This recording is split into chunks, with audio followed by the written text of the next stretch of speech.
Hey everybody, welcome to Scottish Summit and my session Embed Canvas Apps and Outlook for Custom Experiences. I hope you had a great session day until now, and I hope it will continue to do so. My name is Mats. I'm really happy to present here.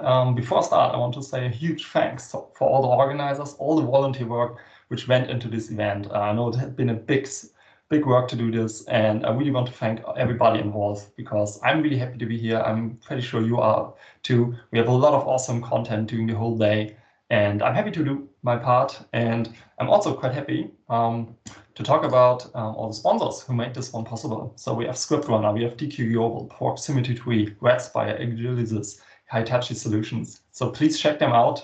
Without them, none of this would have been possible.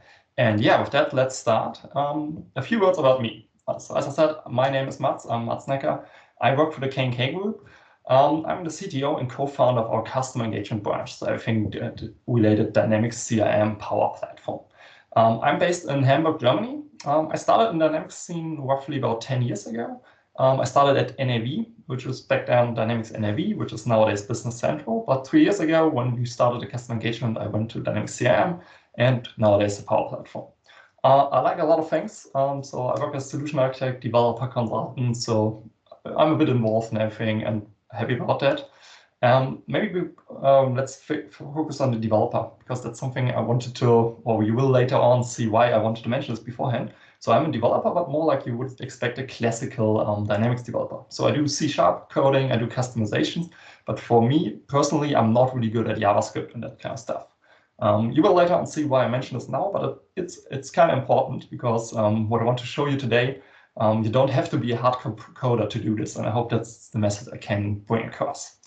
Yes, I'm really happy. I know with this recorded session and all the virtual events, giving feedback is a lot harder, but I would be really happy if we could connect. If you find the topic interesting, if you have some feedback, if you have comments, if you have questions, please reach out.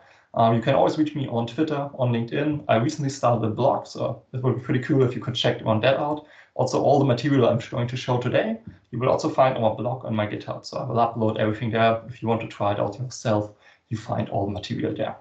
Yeah, as I said, I'm pretty excited to be here. And with that, let's start. So what do I want to do with you today? The session title is Embed Canvas Apps and Outlook for Custom Experiences.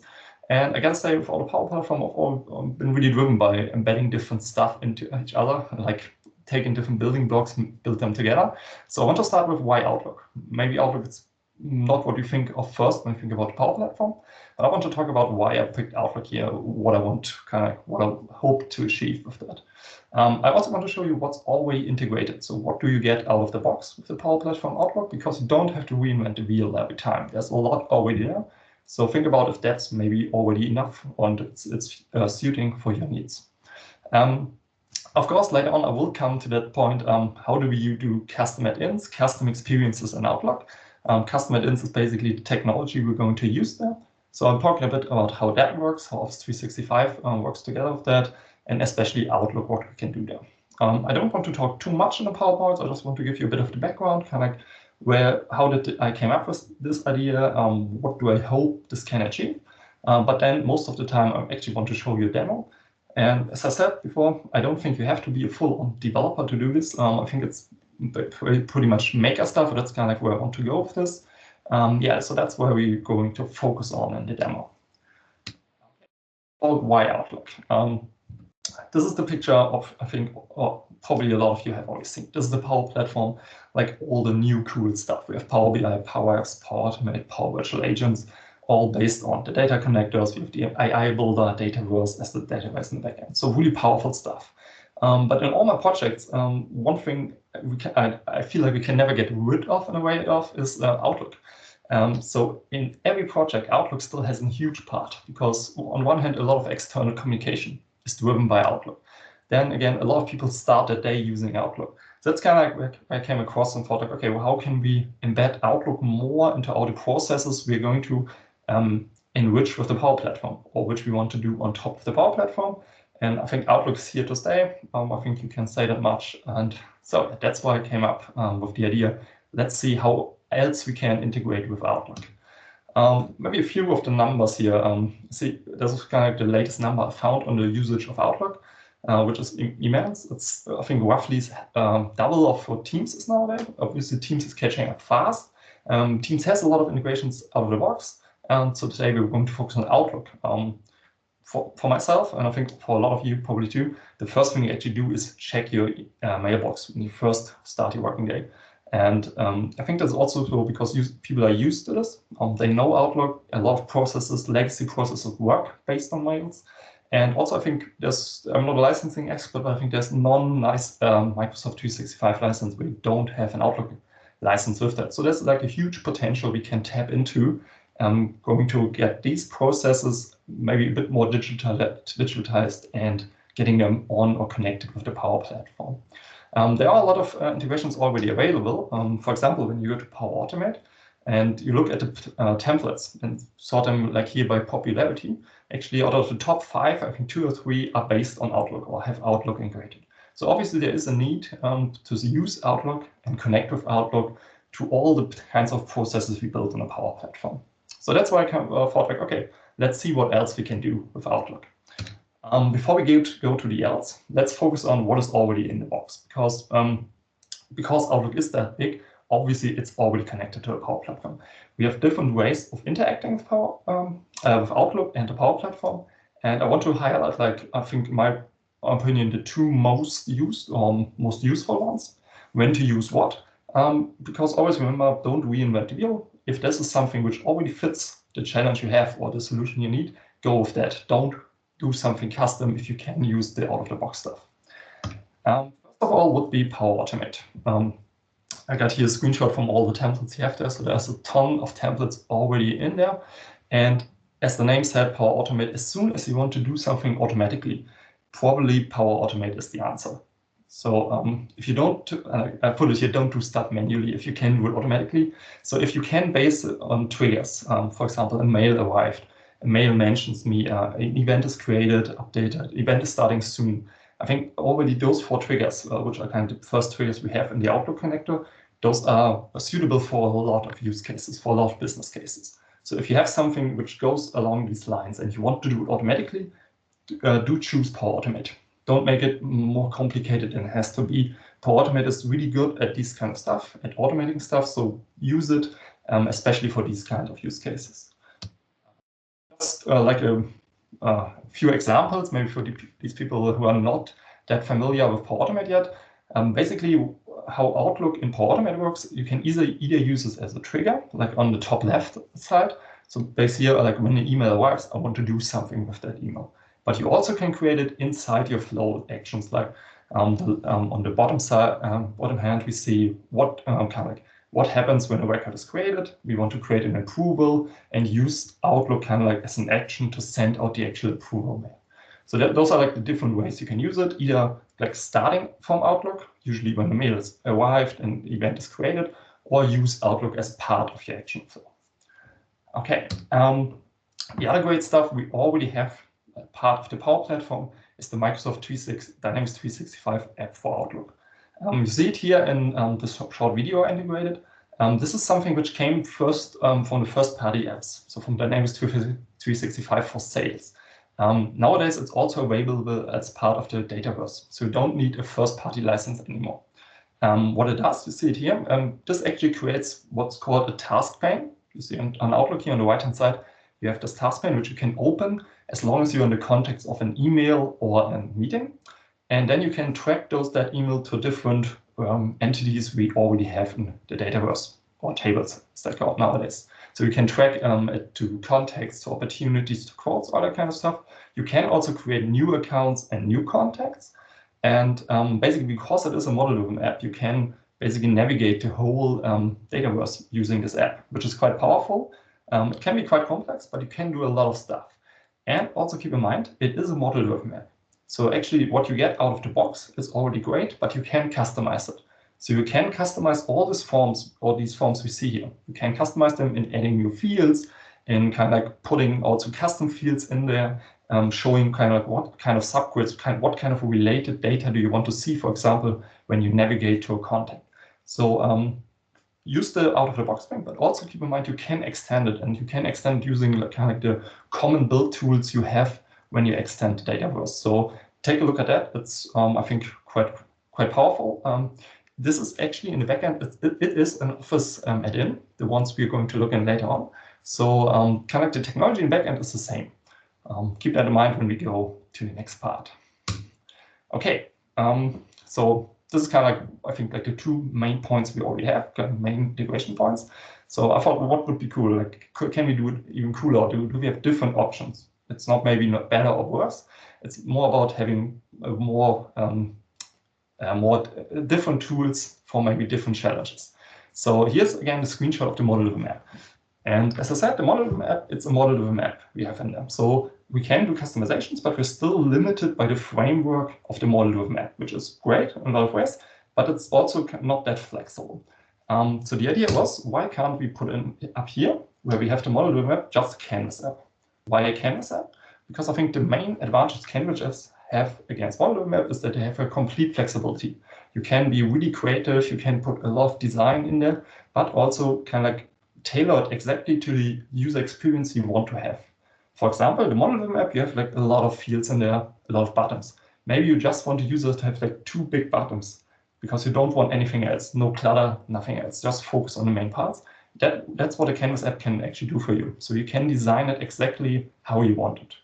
Also, because in a Canvas app, as I said, I'm not a JavaScript developer, so in a Canvas app, it's really easy for me as a maker to create such things, especially with a good-looking UI, which would be a lot harder for me to do it in JavaScript, HTML, and CSS.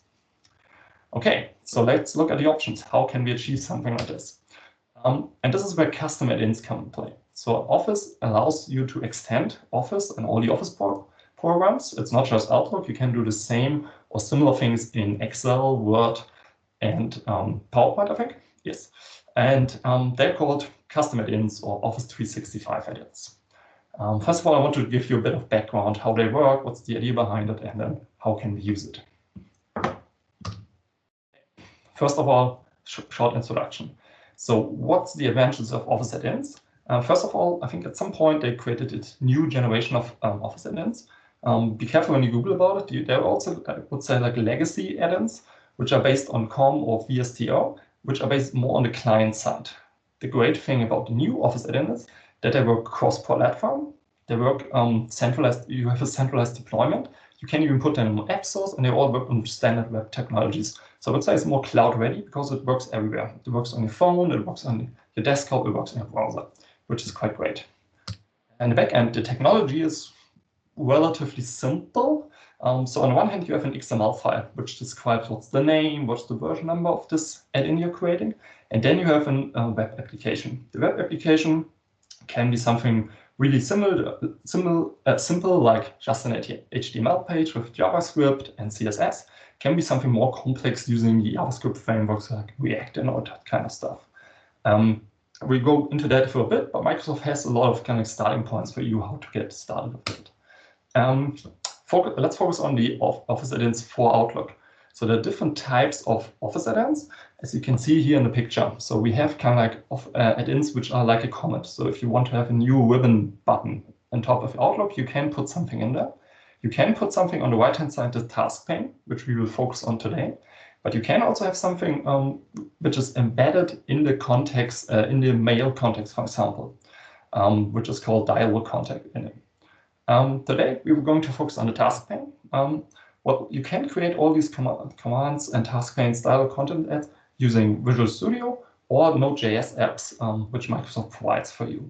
The great thing, in my opinion, is you can do all the development and testing on your local machine and deploy it kind of like sideload the extension to just your mailbox to test it out for yourself without deploying it to the whole organization. And it's really quick. We will see that in the demo. I can do a change, click on publish, and a few seconds later, I can actually test the whole thing on my machine with my actual data, which is quite great. Later on, when I want to do the publishing, I can do that using the Microsoft 365 Admin Center. And even I can also publish it later onto App Source. So if I don't want to just publish it to my tenant, but if I want to make a business case of it, you can also do that using App Source, which is also, I think, a nice addition to this. Okay, let's look about how is kind of like the basic structure and what I think my core ideas behind this. So here on the right-hand side, we see one of these task panes I created. So basically, this is the task pane. This is the one which is created by the Office 365 add-in. As I said, it's really important to remember, I'm not a JavaScript developer, and I don't want to be. I want to stay on Power Platform. That's what I like. That's what I'm kind of good at. So this is what I want to focus on. So my goal is to minimize the customizations, the development I have to do inside the Office add-in. So basically, the Office add-in should do as minimal as possible. How can I achieve that? Well, the Office add-in should provide me an iframe. And within that iframe, then I can host my Canvas app. So basically, the only goal the Office add-in has is just to provide the iframe. The iframe is loading my Canvas app, and then all UI, all logic is done inside the Canvas app where I feel comfortable again. So this is kind of like, I think, the nice touch about this. We can have like a really, really small footprint like add-in, which is basically just there for us to host an iframe, nothing more. Of course, we don't want to just host a Canvas app. What we want to do, we want to have the Canvas app be aware of the context it's in.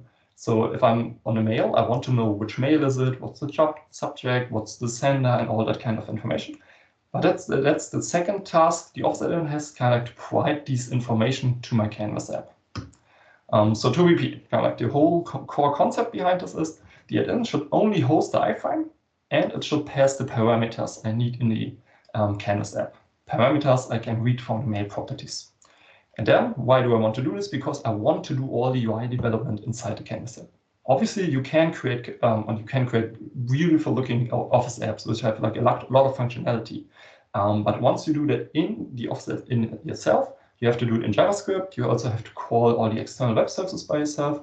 When we go to Canvas app, I can do it in my usual development environments. I can use, for example, Power Automate for automation stuff and have all the connectors directly available. So again, for me as a maker, it's a lot easier to do this in Canvas app.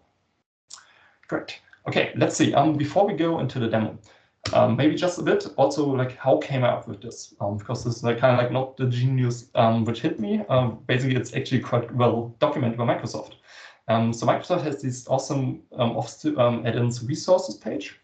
You see the URL down here. So there are a lot of tutorials, guides, but also quick start guides to tell you, okay, how can you start?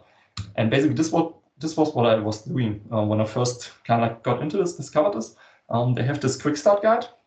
You click on it, and it's a really easy guide. I think after 10 minutes, when you have everything installed, you're good to go and have the app running, which is quite great, I think.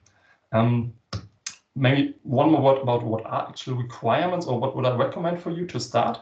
So on the one hand, you need a tenant to develop against, kind of like an Exchange and an Active Directory. You can obviously use your own tenant. For me, I was a bit maybe worried what would happen with that. So what I did, I got myself a Microsoft 365 dev tenant. Everybody can get one. It's free. You have all the Office licenses in there, and you can play around with it as long as you want. And it's great for these kinds of development stuff. You find a blog post from one of the MVPs explaining how to get one, how to get one, how you use it, and what the advantages are. So I would definitely recommend to check that one out if you don't already have one. And then basically for development, I would recommend Visual Studio 2019, and you have to install the SharePoint and Office Extensibility pack, which is already in there. Okay. And I would say, let's jump right into the demo. And yeah, as I said, I will want to start with Visual Studio. I'm going to create a new project. And the project template I'm using, you see up here, it's the Outlook Web add-in. As I said before, when you install Visual Studio 2019, it asks you kind of like what different packages you also want to install, like there's an Azure package and all that kind of stuff. And there's also actually kind of like one Office 365 development package. I think there's SharePoint in there and these Office add-ins. So that's something you have to install with your Visual Studio or later on add it to Visual Studio. Once you're done that, you get these templates. And basically these templates are, which gives you quite a head start on the whole thing, because you get, as you see in a second, all the kind of like boilerplate you need to create an Office 365 add-in. So I'm going to create one Scottish Summit here. And it takes a while. What it does now in the backend, it will create a new project for me.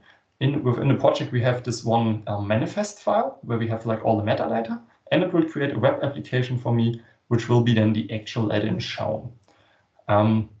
So my plan is, once we created this one, it takes maybe a minute, we will actually look like, what does it look like out of the box?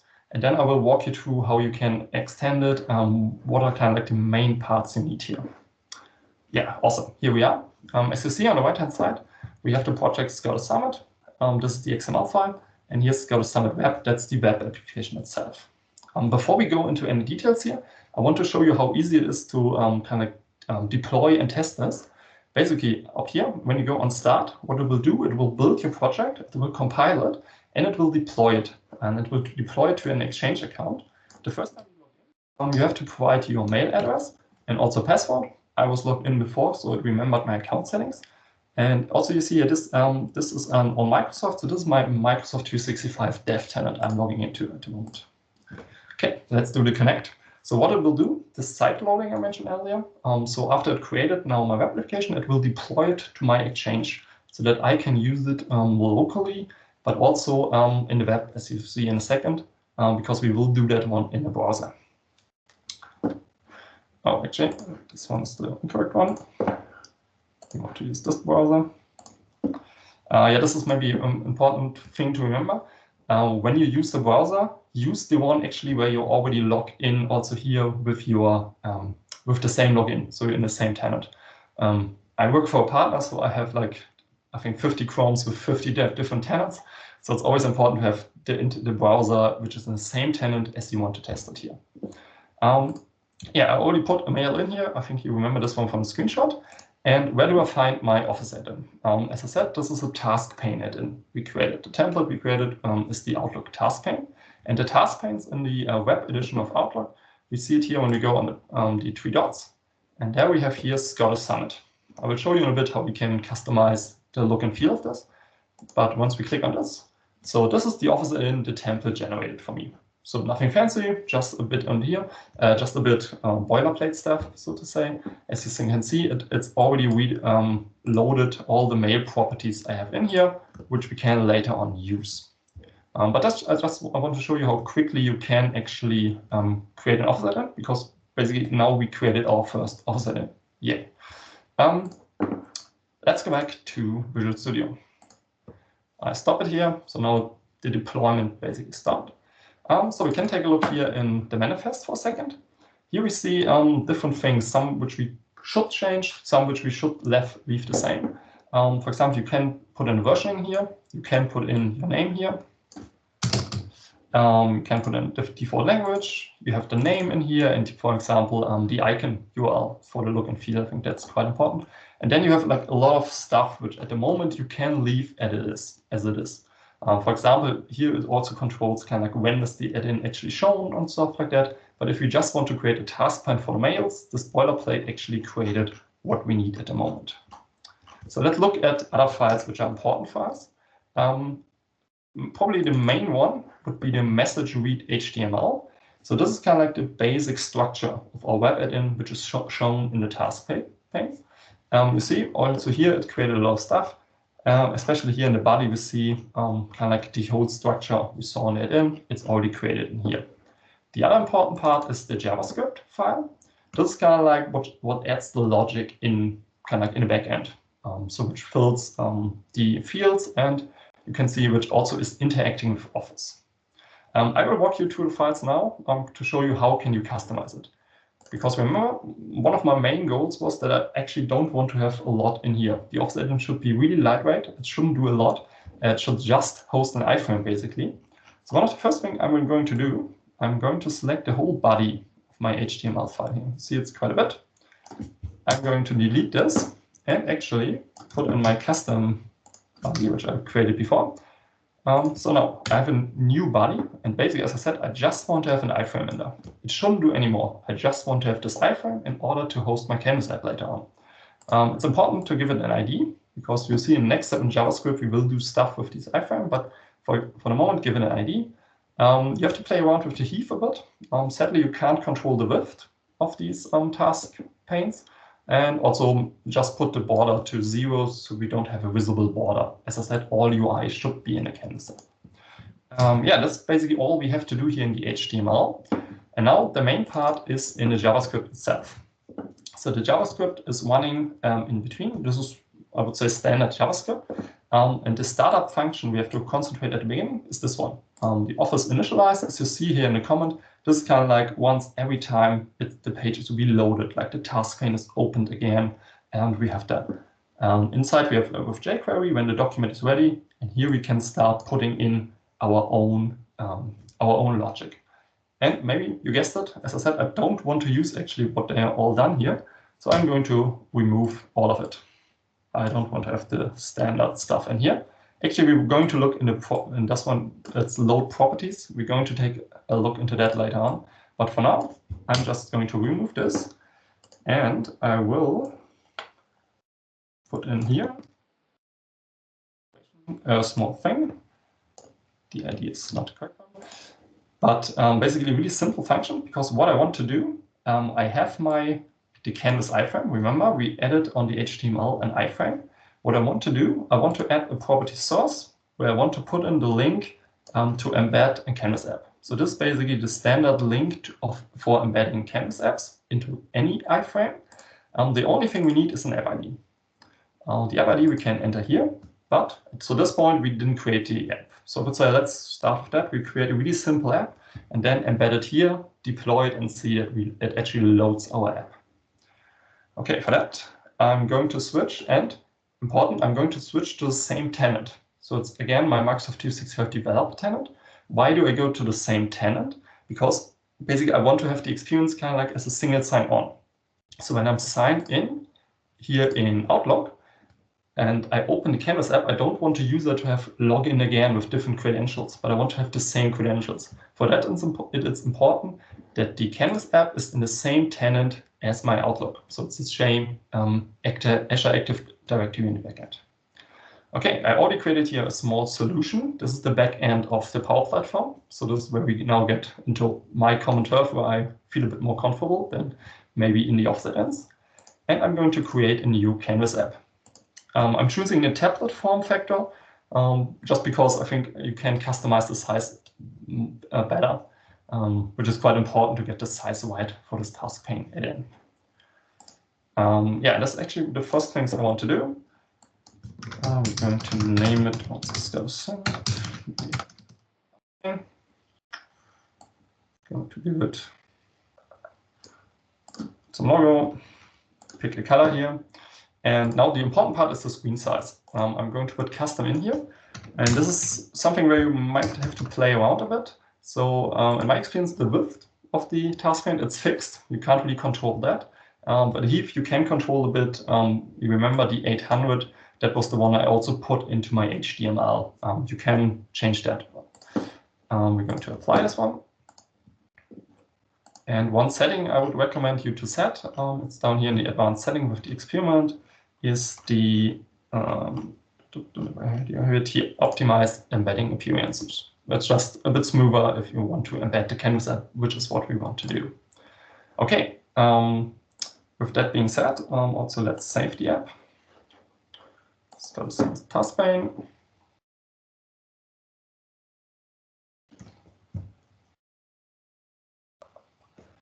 Great. So basically, now that I saved the app, I want to make it like really simple. So just we'll put in a bit of color logo in there so that we can recognize it once it's loaded to Outlook.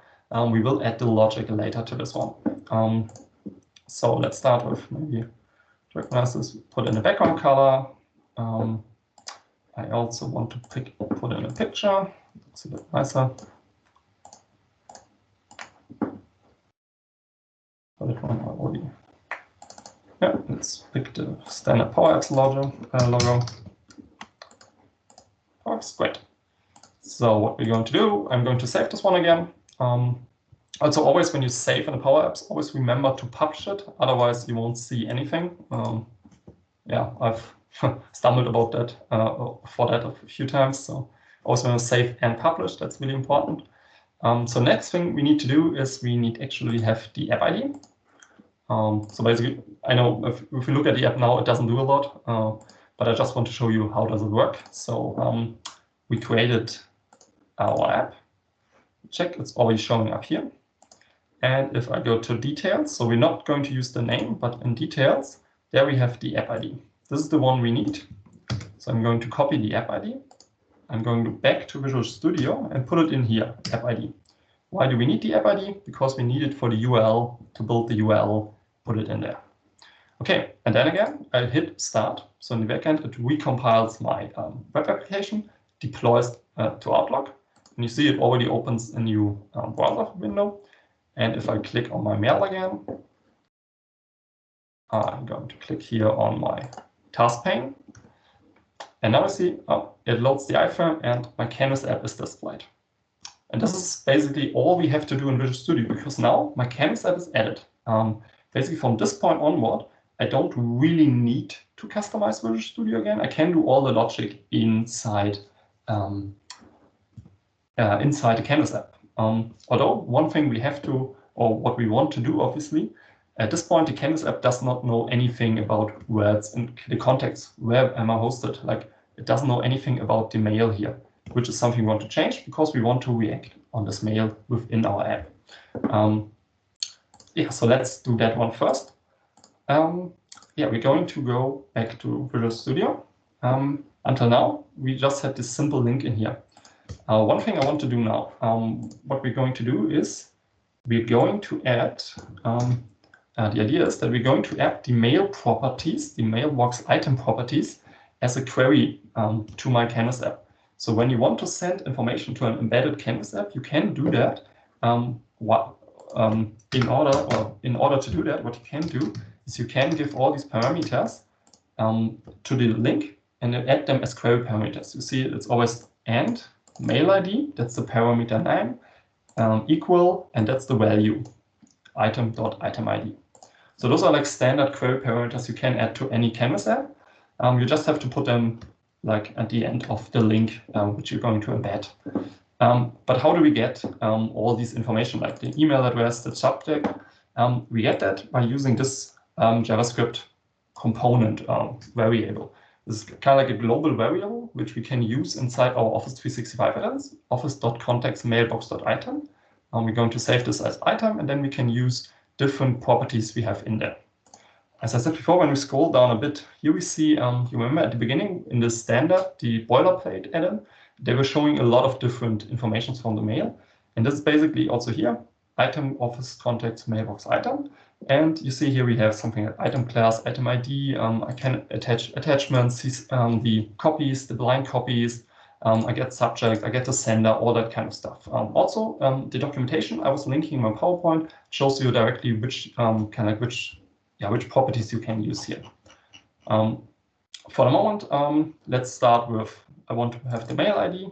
I want to know from which email address is it sent. I want to have the subject. And maybe we can also add, I don't want to have just the email address, but I also want to have the name. So item form.display name. I'm going to see, I was still running with my deployment. Can just stop again. I'll save my JavaScript and start. And this is going to deploy it again, as we know until now. And so obviously, now I added something to the iframe link I'm going to embed, but I'm not actually done anything in the Canvas app. So my experience or my expectation would be that here the app still looks the same, which it does. Okay, so now the good thing is now that I have set up how the link is and I sent the first information to Canvas app, I don't have to touch Visual Studio again. From now on, we will just be inside the Canvas app editor. Let's go back here. First of all, maybe let's switch the color to something a bit lighter. We see stuff in there. Okay. So just to show you how it works. So what we did, we sent some information in here. Like this. Dark background.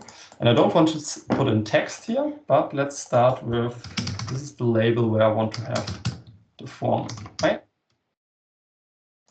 And if you want to read the information, as I said, on the iframe link, we put in all the information like ID, like sender, the form, we put it as query parameters.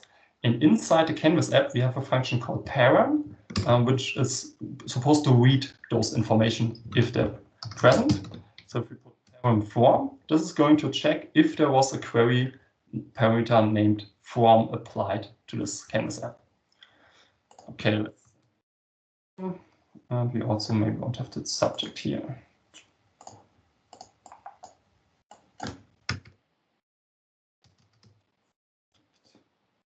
Okay, and subject was the subject. So I'm going to save it again. I'm going to publish this again.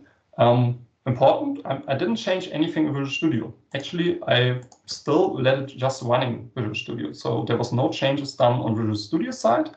And this is also the nice thing, because I can now, as soon as I'm in the Canvas app, I can just modify the Canvas app and see the results up here. So I'm just going to reload my task pane, and it will pick up the new version of my Canvas app. And you see, it worked. Now the Canvas app knows the sender of the mail and also the subject, because that's the information we added here as a query parameter to our link, which we used for the Canvas app. And inside Canvas app, we used the param function to read that information.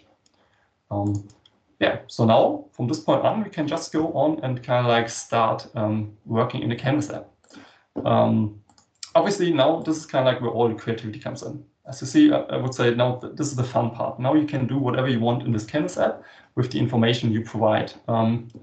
Maybe as a start, let's create a contact in here.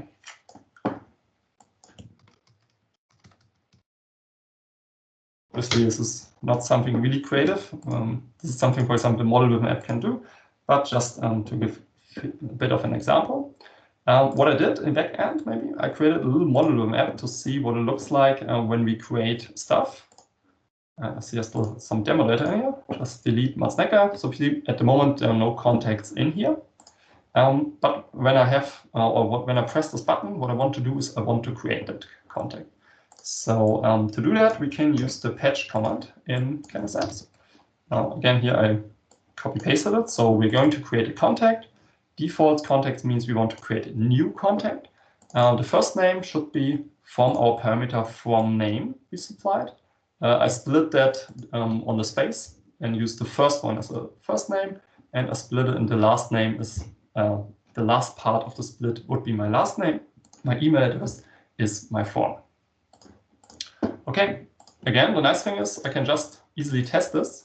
I'm going to save the Power App and yeah, save and publish. As I said, really important to do that every time. And as soon as it's published, I will go back to Outlook and check it out. So that was also when I was playing around, I think a big advantage, because I think your development time is quite big. You don't have to wait for a lot of deployments, for example, or have to recompile the whole Office add-in, which is also, I think, from the development kind of standpoint, it's great to separate those things. Like all the logic UI is in Canvas app, and only like the iframe and the link to the mail properties is done in Visual Studio. So you don't have to change for in both parts for every time or for every change you want to do. We open the task pane here again, and you see, oh, the new version is here. I can click on create a contact, and let's see my model app. Matsnecker is created, and it has filled first name, last name, and also the email here. Okay, maybe one quick thing what we could do is we could also create a company here. Maybe something we want to do when we create a contact, we also want obviously to create a contact, the account. So I have a new button. For this one, I'm also going to put in an input because we don't get the company name necessarily from the email. So it's something where the user has to put in some manual input in order for us to make sense. So we name this to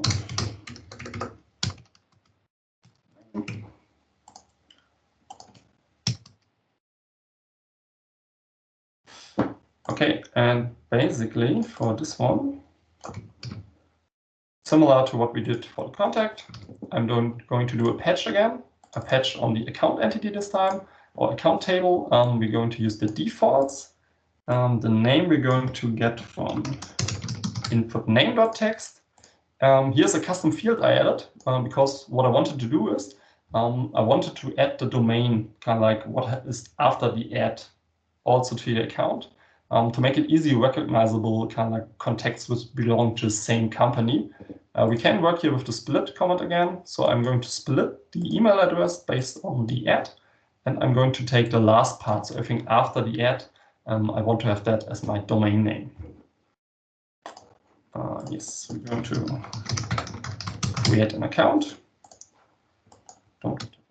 And then the same as every time, I'm going to save the app, I'm going to publish the app, and then I can directly test it within Outlook. Okay, I'm going to publish it.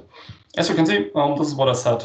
It's really easy to deploy changes. We don't have to change anything in Visual Studio. We can play around in the Canvas app, which is great. So we're going to close this one.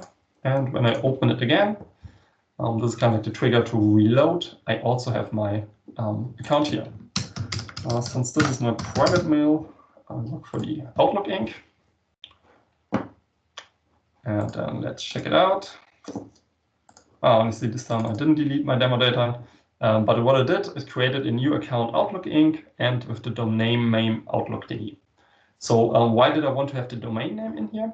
Because this is something where we now can also add logic to the whole thing here. For example, maybe I only want to show this create account when I don't have an account in there which has the same domain name already. So let's see, visible. It should be as button account, the field. And for button account, the visible. What I want to do here is I want to check in the database if I already have an account, this one here, where domain name is again the last after the from email. So this is connection to the Dataverse where it will check is the account already present or not. If so, it will display the button or it will hide the button. Do a quick check. We're going to save it and publish again. So this is always when you demo Power Apps, you always look at this screen a lot. Yeah, what I will do while we wait, I will actually delete those two Outlook companies so that we can start fresh. Okay, it's published. I'm going to go back to my task pane, my add-in. Okay, I have my account in here. I'm going to add the Outlook link too. Okay, I created the account. Let's close it for now. We're going to refresh. Outlook Inc. is created here. I do have my domain name in here. Now, if I reopen it, it checked, and now it's not displayed anymore because the visible property of the button was checking in the Dataverse. Is there already a row created with that domain name? If so, don't show the button here. Obviously, you could, after clicking the button, you can hide it directly, but that's all logic you can build inside the Canvas app. Okay, I think we can show a lot of cool stuff in here. So if I had a bit more time, what we actually did or want to do with this is, so for example, there's some cool APIs you can call using Power Automate, which can analyze the text, for example, to extract data from signatures. You can also use it maybe in a connection when you don't want to use the Dataverse, like the model-driven app does. You can use this one also maybe to connect, I don't want to say it, but SharePoint or other data sources. So you can build this for custom integrations to all the different stuff in the backend, and that's one of the big advantages of Canvas app. It has a lot of connectors, so you can use all that possibility within your app here. And yeah, looking at the time, I only got 1 minute left, so I hope this was interesting for you. As I said, I will post all the stuff online, so you can exit that. I would love to hear feedback from you. If you think this is something you could use, if this is cool, if you have business cases for that in mind, I would love to get a discussion about that. I definitely had a lot of fun playing around with this, and kind of like my last words, kind of, or what I liked a lot, using these Office add-ins, the ones I did here in Visual Studio. It was really easy to set up like a really simple add-in, which does only create an iframe and attach a few parameters to the URL of the iframe. After that, I don't have to do anything in Visual Studio, but instead I can move here to my Canvas app where I feel more comfortable. I also already created kind of like a cleaned up boilerplate of that. I added that to my blog, so you can check it out there. And I think that's a great starting point for you to just go in there, play around a bit with it, and hopefully to create really cool custom experiences for your customers, which are still working a lot in Outlook to make their life a bit easier. Okay, thanks so much for listening. I hope you have a great Scottish Summit after this. There are a lot of cool stuff coming on. I'm definitely going to watch it. And yeah, I hope to talk to you later. Goodbye.